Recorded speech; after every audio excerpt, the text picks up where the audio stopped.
Everybody, welcome back to Gideon Stuff and welcome to another discussion video. Now, if I look a little bit disheveled tonight, that's because I absolutely am. It's almost midnight and it's hot as balls. It's like 95 degrees here in my apartment.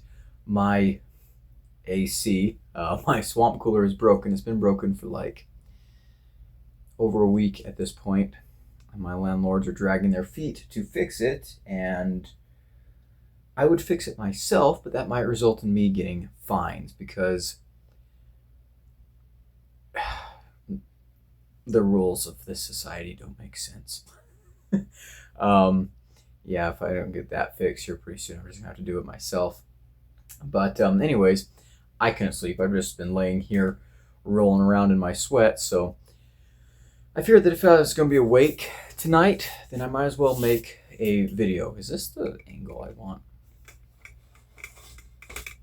I don't even know. I also need a haircut badly, but that's not going to happen anytime soon, so just put up with that. Sweaty bedhead is something else. And it's not even good sweaty bedhead, right? It's just can't sleep because it's hot, not can't sleep because hot things are happening. Sweaty bedhead, you know what I mean? Anyways, we're gonna try and keep this short-ish, kind of, a little bit brief, because this is a topic that I've discussed a couple different times on the channel in some way or another, in other videos and stuff. It's something that I think, oh my gosh, that's gonna bother me. Anyways, I think it's something that other content creators have touched on. But it's something that I think about a lot. I was thinking about it tonight, and it's something that I've made a couple of videos recently that kind of touch on aspects of this topic. So I wanted to make another video talking about it, and you guys are probably gonna hear things that I've said before. We're gonna discuss things that have already been mentioned on this channel many times. Probably gonna be stuff that you guys have already heard, but hopefully it'll be a little bit entertaining. The topic of this video is: do you actually EDC? You know, I consider myself an EDC content creator. I mostly do knives, and even within my knife content, a lot of it is, well, I guess I would consider it EDC, but I also do flashlights and pins and stuff like that every once in a while. There's a lot of things that go into it, the EDC community. I think there's a lot of different genres of EDC. Of course, there's a lot of different types of EDC creators. Some specialize in knives, some specialize in firearms, some specialize in phones, wallets, electronics, flashlights, pins, handkerchiefs, all kinds of cool stuff, right? But do we actually EDC? Another reason I can't sleep tonight is because my neighbor has a motorcycle, and for some reason 11 p.m. to 3 a.m. I guess is his only time to work on it, and he just sits on the curb and revs it. He'll drive down the street to the stop sign. Sometimes he'll go to the next stop sign, but he'll be back here in a little bit.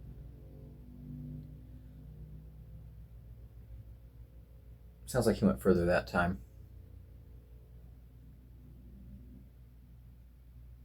He stopped at the stop sign.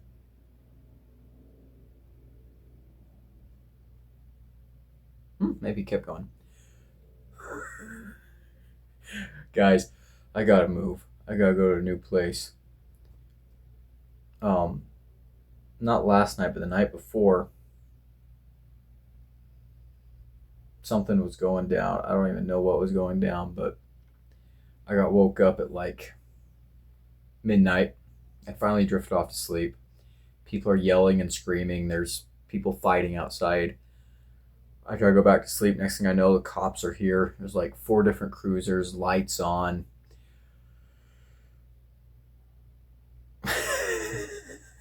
Anyways, maybe filming at night is not the move. what the hell was I even talking about? Anyways, I guess what I was saying is the EDC community, the everyday carry community, has grown a lot recently. And as so often happens with niche hobbies like this, you get to a point where it's basically just a collection of crazy collectors, right? And I put myself in that category 100%. I'm a knife collector. I own more knives than any person should own. I really do. Now, a lot of my knives I have not actually purchased for myself. A lot of my collection comes from knives that have been given to me over the years through this channel by viewers, by companies. I've also inherited a lot of knives from my dad, my grandpa, uncles, my great grandpa, my great uncle, my friends. Basically, anyone in my life who happens to come across a knife that they don't want anymore, like, hey, we'll give this to Gideon. And I take them. I get a lot of knives for like Christmases and stuff like that. Anyways, I've got way more knives than any sane person needs. I'm also a knife reviewer. So part of my enjoyment of this hobby comes from content creation. It comes from carrying, testing, using, and then filming videos about different knives. And a while ago, I filmed a video talking about what knives I would carry if I wasn't a YouTuber, right? What would stick around? Because there's a lot of knives that I carry because I'm making a video on them, right? And maybe I would not even consider touching that knife otherwise, but because I want to make content out of it, I'm spending a lot of time with it. Now, recently, there's been two knives that have been really making me think, and they're both sent to the channel by Zach, so thank you, Zach. One of them is this Kershaw Bel Air clip point. Absolutely love this knife. You can see how much use this has been getting. I've been carrying the crap out of this knife. This is one of my favorite USA-made pocket knives ever. This is such a good EDC, so recommendable. I freaking love this knife. Absolutely stellar knife. The other one is the Kunwu Django XL. And I have not been carrying this knife a lot, but I've been playing with it a lot. I've carried it a little bit, but not nearly as much as I've carried that knife. Why? Because this knife just isn't as practical as this knife is. This knife is an amazing knife. I can take this to work with me. I can take this out hiking, backpacking with me. This is not really a backpacking knife. This is not really a knife to take to work, right? But this is a kind of knife that brings me a lot of joy in other ways. I think this thing is badass to the max. This thing is incredible. And so right there, I would already say this is not what I would consider to be an EDC knife in the traditional sense of something that I would carry every day. I would carry this if I was meeting with other knife people. I'd carry this if I, was just feeling a little bit spicy, a little bit, I'm going to do something cool today. I play with this around the house a lot. It's a fun knife to show off and things like that. This is not what I consider to be an EDC knife. This is a knife that I have been carrying almost every single day, which is bad as a reviewer, right? As a reviewer, sometimes I get into these traps where I find a knife that I really like, and this does all the tasks that I need a pocket knife to do right now. And so I start carrying this because it's a new knife that I have in. I need to make content with it, and it is just stuck around in my pockets because it is such a good tool.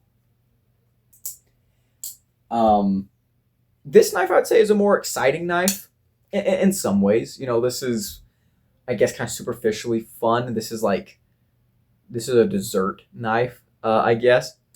But this knife to me has been proving to be just a lot, I guess maybe a lot more meaning or a lot more interesting just because I've actually been carrying and using it a lot more.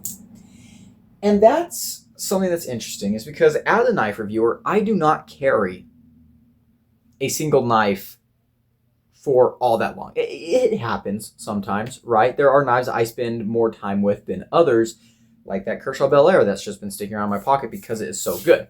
Now, one reason that's been sticking around is because I've been carrying a lot of fixed blades too. Also getting into a trap with the fixed blades, though, the very good knife company Lone Star has been the only EDC fixed blade I ever wanted to carry for a long time. So I've had to lock that knife up.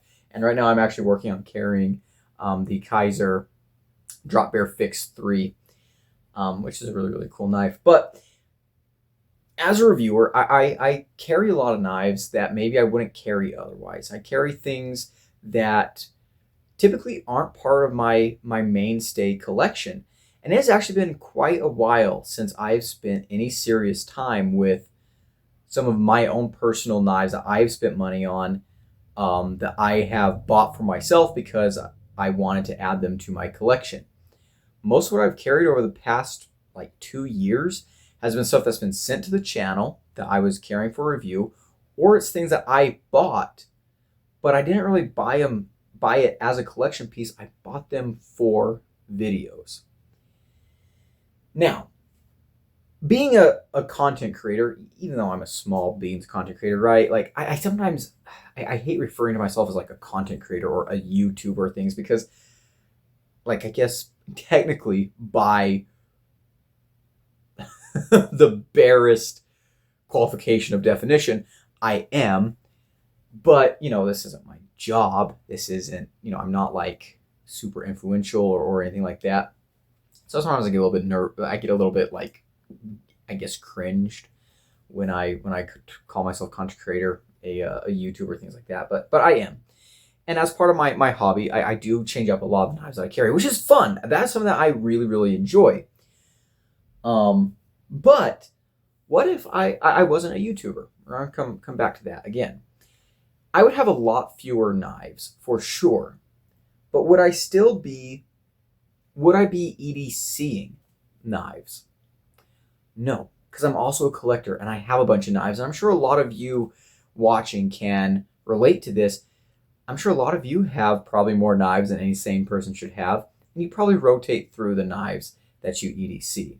Now, I'm sure some of you also just have a few knives that you carry regularly. Some of you may even just have one knife that you EDC. And that's, in fact, I'm about to praise that kind of attitude. There's a couple of different ways to be a collector in the knife world right now. You have people like my cousin Austin. He has a pretty good knife collection. He's got a lot of knives. He's got some really nice high-end knives, but he really only carries one knife at a time. And they tend to be on the cheaper side. They tend to be, kind of throwaway knives. He works construction and asphalt and stuff. And so, he finds a good cheap knife that works for him and he uses that until, it wears down, breaks or whatever. And he gets another kind of cheap knife and uses that. And he keeps his nice knives nice. And there's nothing wrong with that. That's awesome, right? And in that way, he gets to enjoy, he's kind of doing what I've been doing with these two knives. This one's at home. I enjoy it. It's fun. I pull it out. I play with it. I'm like, wow, that's really, really cool. But then the practical knife is this one. And this is the one that basically lives in my pocket. EDC knife, collection piece. Some people have massive collections that they rotate through, right? They carry a knife, a different knife every single day. And that is also, there's nothing wrong with that either. That's a great way to enjoy the hobby. That's a great way to enjoy your collection. In fact, I praise people for doing that. In fact, the whole point of this video is I'm not trying to tell anyone what to do. There's no right way, wrong way to engage with this hobby. But those of us with very, very large collections, or those of us that have just multiple knives that we rotate through, can we really still call ourselves or call our knives EDC knives? Really? I kind of don't think so. I give a lot of knives to people in my life, and when I put a lot of thought into giving knives away because most people are not crazy knife collectors. Most people who want a knife want a knife, one knife, to do a specific thing. Some people want an EDC knife, some people want a fishing knife, some people want a knife for work, you know. And so when I'm thinking about giving knives to people, I ask, a lot of questions, and I try and get to know. Typically, I give knives to people that I know pretty well, And I really like seeing when someone uses a knife that I gave them extensively. And I like to see how the knife holds up through their use when that is their one and only knife. My dad is a great example of someone that I've actually given multiple knives to my dad. And it's been really fun for me to see which ones he really connects with. Because I've given my dad probably 8 or 9 knives over the years. And he has regularly carried 2 of them. One is a Civivi Backlash. And I actually have a video on this channel from a long time ago about my dad talking about that knife on my channel. I'll link it at the end of this video. It's a fun one. And yeah, he ran that knife to the ground. He pushed that knife further than I think anyone should push a Civivi. He did some awesome stuff with that knife. And eventually it kind of wore out on him. But he really liked it. That knife resonated with him. He liked the way it felt in hand. He liked the way it cut. He carried it. And that was the only knife that he carried. And the knife that he currently carries is a Buck 112 Slim Pro in micarta with S30V steel. He loves that knife. He's had it for probably going on 2 years now. And every time I go home visit, he's carrying that knife. He loves that knife. Again, he has been absolutely beating that knife to the ground. It's been holding up a little bit better than the Backlash. The Backlash held up great, but this knife's been lasting a little bit longer, I think. And it's been interesting. I've given my dad, I gave my dad a Bradford Guardian 3.5 fixed blade. The Backlash, of course, the Buck. I've given my dad a Miguron. I've given my dad a couple of slip joints, a Rough Rider Swell Center Whittler. What else? A CGRB. Actually, his CGRB Taiga, he did use quite a bit. That was a knife he had before the Backlash. He did use that knife quite a bit. He used that one hard, and he wore that one out too. And then I think there's a couple more, but it's been really interesting seeing which ones my dad resonates with and which ones he chooses to carry and stick with. And I really enjoy seeing people who carry just one single tool, because I think, honestly, those of us with big collections, I think we lose a little bit of the magic. I think we lose a little bit of the special sauce when it comes to the nostalgic parts of this hobby.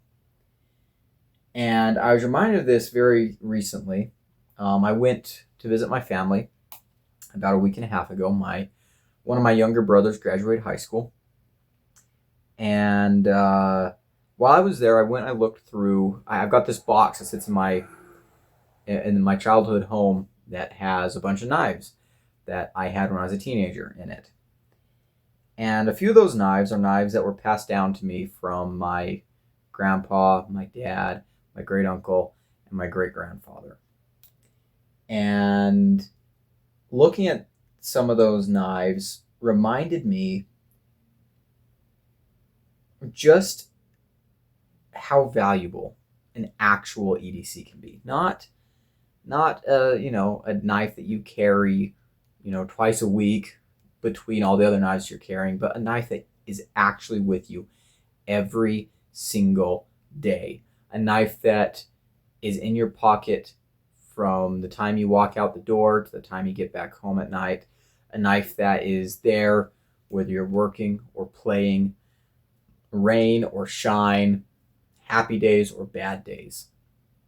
And the kind of marks that get left on tools like that are very special. They tell a lot of stories, and they reflect the lives of the people that owned them. So I'm going to show on those knives right now. This is a very ancient pocket knife. This used to be a Stockman. It says Ranger on the shield. If you guys want to help me do some research onto what this is, I would greatly appreciate it. But But you can see here actually that the blade tip on the main blade is actually starting to poke up because it has been sharpened so often.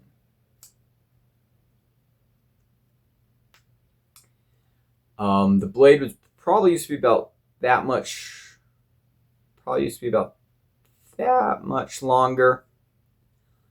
You can see here we're very, very rusted. You can see how much it's been sharpened. It says Ranger Prov USA. I'm guessing that means Providence.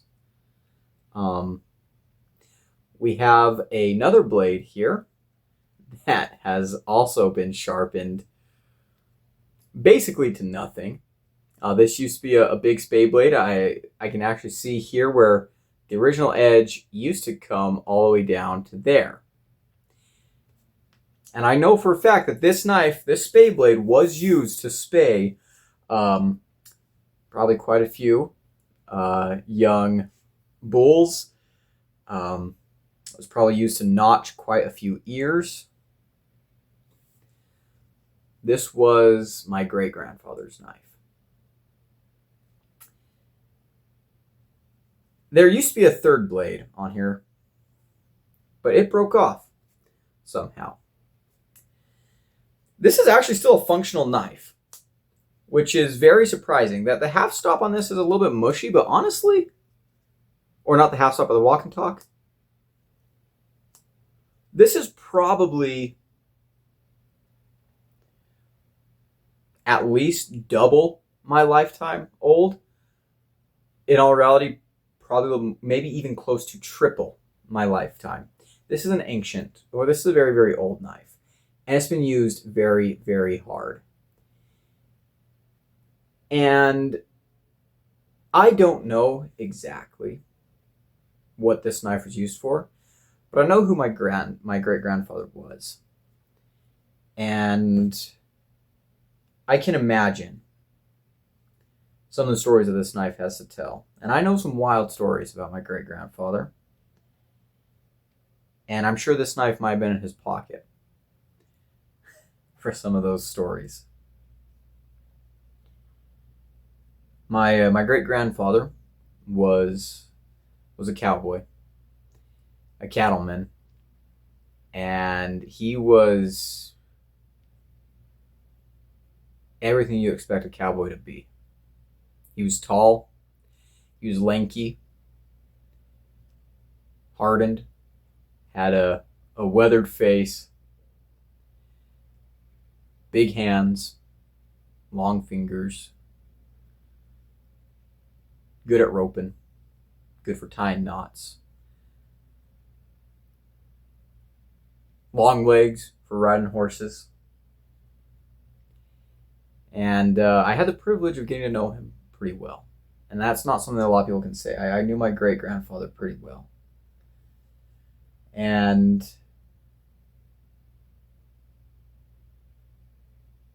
he was a different breed. I was going to say a dying breed, but perhaps a breed that's already dead and gone. And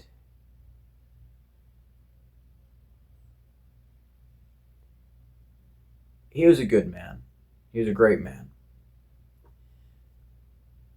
Came from pioneer stock.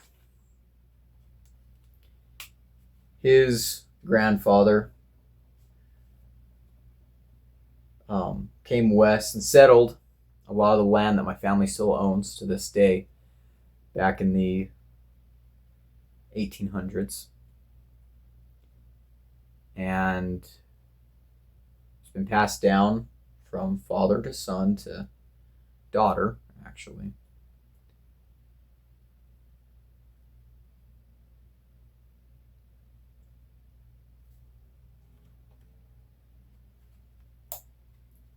My grandpa died. My great-grandpa died. Several years ago. And right up to the end, he would walk out there to see his cows. He used an old shovel as a cane, an old snow shovel. Took the shovel off, and he just had the haft with the little looped handle on the end. That was his walking stick. He was 97 96, 97. He'd hobble out there, see his cows. Tattered jeans, wore out boots, big brown Carhartt jacket, and the oldest, dirtiest hat you ever seen. You couldn't even tell what color this hat used to be originally.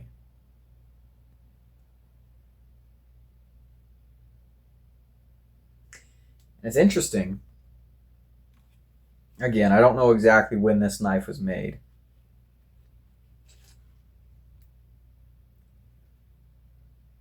But it outlasted him. It went down not one generation, not two, 3 generations to me.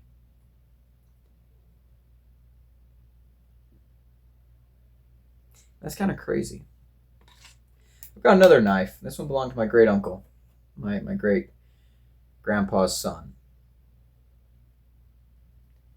I don't know what brand this knife is, but this one stands out to me a lot because it is actually incredibly worn along all the sides and the scales.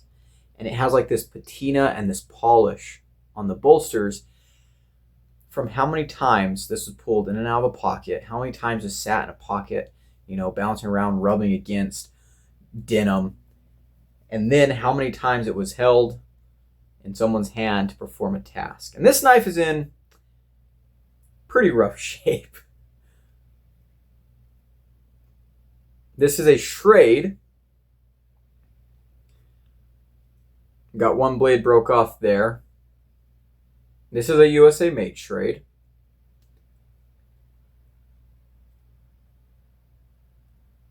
We got a blade that's kind of in good shape right there. Looks like this thing was like lubed up with some kind of mechanics grease. And then of course we do have a third blade that is broken off. What kind of stories does this tell? What kind of stories, what kind of things has this knife been through? It's not in great shape. You can see here that this thing's peeling off. This little liner, brass liner right here is split in half. I'm sure that neither of those knives were the only knife that my great uncle or my great grandfather owned. But they used them hard. And when they had a knife, that was their knife. They carried it every single day until it wore out, and they swapped it out.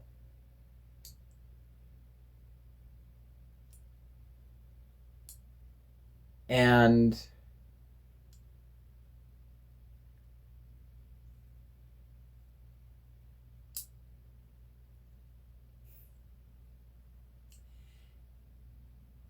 it's that kind of pocket-worn feeling that I think we miss out on a lot in this modern EDC world. It seems like every single week Kaiser is dropping 10 new knives, just flooding the market with all these designs. And I gotta be honest with you guys, I don't watch very much KnifeTube anymore. There's a few people I watch: Peterbilt Knife Guy, Scabs, Tim School of Fish. I watch Duty's Daggers every once in a while. I think he's fun. But a lot of it has become so tiring and so boring and so corporate. It seems like this hobby is kind of just like most hobbies eventually become. It's just corporate slop. Buy product. Buy new thing. You need new thing. Here's new thing. We're releasing new thing every day. You don't need an EDC knife. You need a new knife, right? That knife you've been carrying for the past month, come on, it's already outdated. Get a new one. And I think that's sad, because I think it takes a lot away from the enjoyment and the meaning of EDC, right? Now, again, there's no right way or wrong way to engage with this hobby. And if you like just, having as many knives as possible, there's nothing wrong with that. Again, I have way more knives than I know what to do with. I've ended up with a lot of freaking knives. And I have a lot of knives that I own that I don't use. And that's okay. That's okay. Like, I own knives that I never plan on using. But I do think a lot about how special it is to have an actual EDC, an actual knife that goes with you everywhere, an actual tool that has stories behind it. I've got a lot of knives that have stories behind them. I do. And I don't know, maybe I'm going to toot my own horn here a little bit. I do feel like when you compare me to other EDC tubers, I spend a lot more time with the knives I review than most YouTubers, than most reviewers, because I like to have kind of a genuine connection with the things that I review, whether it's good or bad, right? And that's very, very important to me. But still, because I am a reviewer and I am handling so many things, I don't get to have as intimate or as deep of a connection with the items that I'm carrying. And this sounds very, very weird as I'm saying out loud, and I know it does. And I hope some of you can at least understand where I'm coming from. But to illustrate that, let me talk about this knife. This is a knife that's never going to leave my collection because this is my favorite folding knife of all time. This is my Cold Steel 8015. I used to carry this all the time back when I was on the ranch and cowboying in the mountains. I absolutely love this knife. This made sense to have in the logwoods. This made sense to have around the ranch. This made sense to have in the garden. This made sense to have out in the irrigation ditches, out in the hay meadows. This was a knife that I could carry and use and enjoy. And I have so many good memories with this knife. So many good memories. In fact, a lot of my Cold Steel knives. I pick this knife up, I open it, and I close it, and I haven't carried this knife. Like, I have not carried this knife to work or anything in a long, long time, because I live a different life now. This is no longer a practical EDC for me. This is no longer a knife that makes sense to carry. This makes more sense for my life now. And I am someone that focuses a lot on practicality, right? I like having fun, and I like, the enthusiast side of things. I like knives that don't take themselves too seriously. I like things that are over the top. But I also really, really appreciate utility and practicality. This knife isn't practical anymore, so I don't carry it anymore. But every time I take this knife out, which is often, I'll take this knife out often, and sometimes I don't even open it. Sometimes I just hold it, because it brings back waves and waves of emotion. As soon as I hold this knife, I am transported back. I'm transported back to the Tusis Mountains. Late May. School's out. I'm ready to get to work. And that first day we go back out there to the cabin. We take the trucks loaded up with trailers. We have our ATVs on the trailers. We've got our toolboxes, the chainsaws, all the tools that we're going to need to get the ranch headquarters up and running again for the season. We go out there and we look in the barn. There's marmots all around, and whistle pigs are out on the rocks. We see elk out on the ridge. There's still snow packed up in the mountains. There's a smell. And the green. Oh, the green. And in the afternoons, you get that little breeze that comes in about 1 o'clock. And by 2 or 3, the clouds are coming. And by 5, it's raining. And the creek's running and it's bubbling. and you're working hard. You smell the sweat. You smell the grease from the tools, the gas from the chainsaw. You're covered in dirt, wood chips. Got something in your beard, you don't know quite what it is. There's a little bit of grease. There's some sap. You'll find out when you go home and take a shower.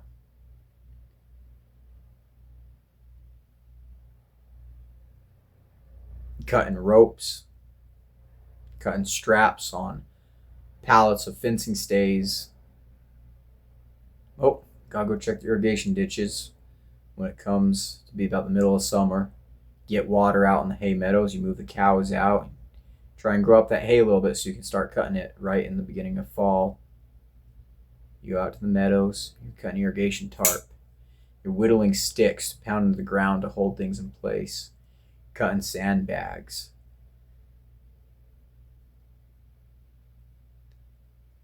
It takes me back. I haven't been out to that meadow, to that cabin, in 2 years. But when I hold this knife, I remember how that barn smelled. I remember how the breeze felt on my face. I remember driving those ATVs up to the high peaks, watching wild horses run, watching elk graze across the river. Saw bears.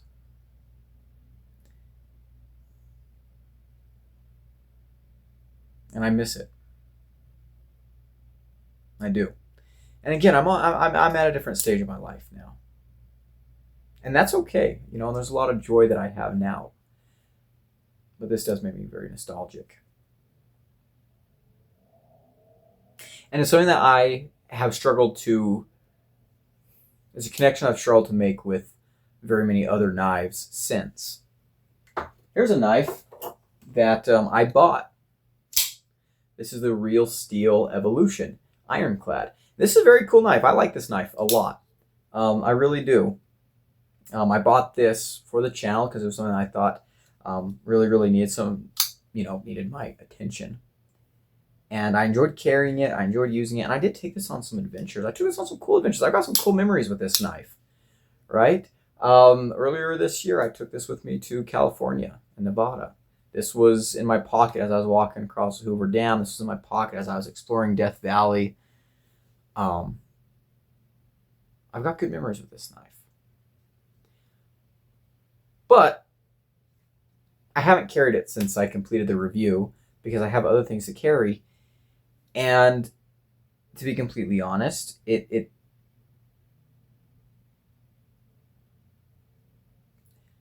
didn't really have time to make the same memories that 8015 has. Now, I have gotten some knives recently that do hold some very, very strong feelings. Like this Hinder Jurassic, my Grail knife, a knife that speaks to me on a very nerdy level and is also super special to me because this is given me by a friend of the channel. And that does bring a smile to my face all the time. But not every knife is like that, right? And to be completely honest with you, if I was cowboying, still, this knife would be in my pocket 24/7. It really would be. And I play with this knife a lot. I drug my feet on the review for that knife because I knew that once I was done with the review, it'd be a little while before I got to carry that knife again. Because, again, a lot of the knives that I love personally, a lot of the knives that I would keep in my collection forever and ever, kind of become collection pieces because the more I review, the more I guess dedicate myself to being a knife reviewer, the less time I have for my own personal collection. Which is kind of a shame because I do look at my knives and I look at knives that I really, really love. And I think to myself, if I pass these down ever to any potential offspring I have, or if I pass these down to nieces and nephews or what have you, is someone going to be able to pick up one of these knives and remember me in the same way that I remember my Uncle Carl when I hold this knife?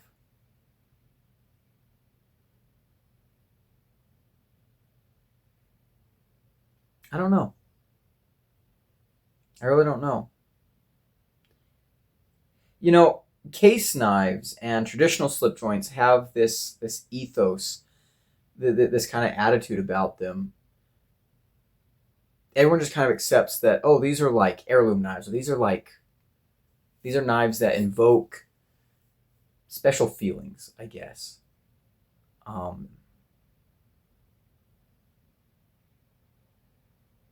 Why is that? And you know, people have speculated, and I made videos about this too. It's like, oh well, you know, it's because it's the classic construction. You know, we harken back to, you know, the good old days, and it's just, you know, the simple, the simplicity, and you know, it's you know, what's the term for it? I can't even think right now, but the allure of the past or whatever. It's a nostalgic type of thing.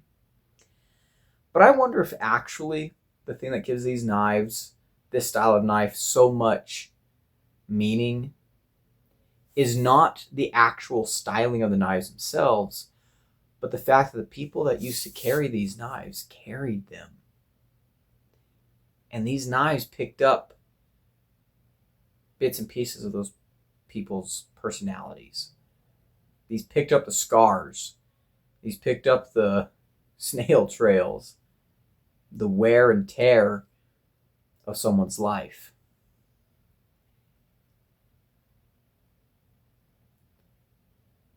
You know, you sit down as a kid next to your grandpa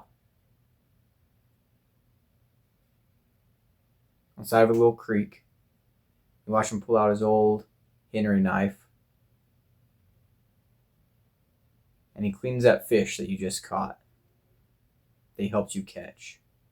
And you're too young to hold the knife, so you just sit there and you just watch Grandpa go.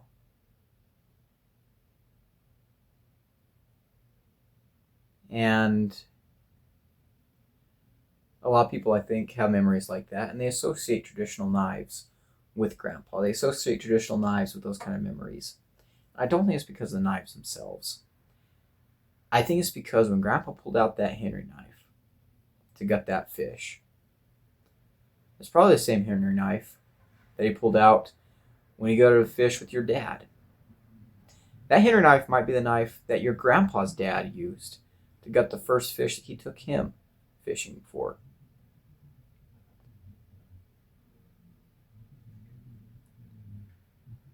I think this video kind of went a little bit off the rails from what I was intending to make tonight. But the thesis, I guess, is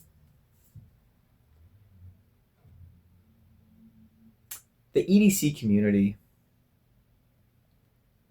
has lost a lot of meaning by the simple fact that most gear is not actual EDC. Now, there are some things in my life that are actual EDC, like my Olight Art Felt. That I carry that with me every single day. That is my go-to flashlight. I love that flashlight. I carry that with me every day. Again, I'm more of a knife reviewer. And again, I enjoy testing and using and carrying new knives all the time. Do not get me wrong. That's something that I very much enjoy. Very, very much enjoy. I just like sitting here and, I guess, thinking about things that don't need to be thought about. Thinking too hard about things that no one cares about. But I do think about it. I do think about it. And I do wonder. I do wonder if in several years this will have the same kind of feeling to someone that this does. I think it might. You know, this knife does have a lot of wear and tear from me. I actually did dye the scales. You can't really tell, but I dyed them blue. They're, you know, used to be a green. I put a lot of me into that knife. But I do think that there's something really, really valuable about just carrying one knife or tool and sticking with it for a very, very long time. And it's something that I found myself doing kind of more and more as a reviewer recently. Is I'll find something that I really, really like, and I will start sticking to that. It doesn't mean that I don't like other things. Again, I've been carrying this knife a ton because it just works for my EDC. It's just such a practical tool, and I do like the styling too. This knife is really awesome too. I'm really, really happy to have this knife. This knife is awesome. This is a great collection knife, but I don't carry it as much because it doesn't really make that much sense. And so, is this an EDC knife? No. No, it's not. It's a collection knife. It's a collection knife, and there's nothing wrong with that. I guess what I'm trying to get at is spend more time with your EDC knives. And the other thing too is, do I have it sitting out here right now? I don't think I've got it out here right now. There's a couple of knives. Again, back in the early days of the channel, there were some knives that I really would just carry a lot more than I do nowadays. And when you carry a knife for a very, very long time, it breaks in so beautifully. I'll make another video about this. But my Wii knives, Minax, had kind of a mediocre action when I first got it. But after 4 years of use, oh my gosh, that thing is so buttery smooth, and that detent is so crispy. You know, this 8015, I flick it open with no wrist. Very, very smooth on those washers.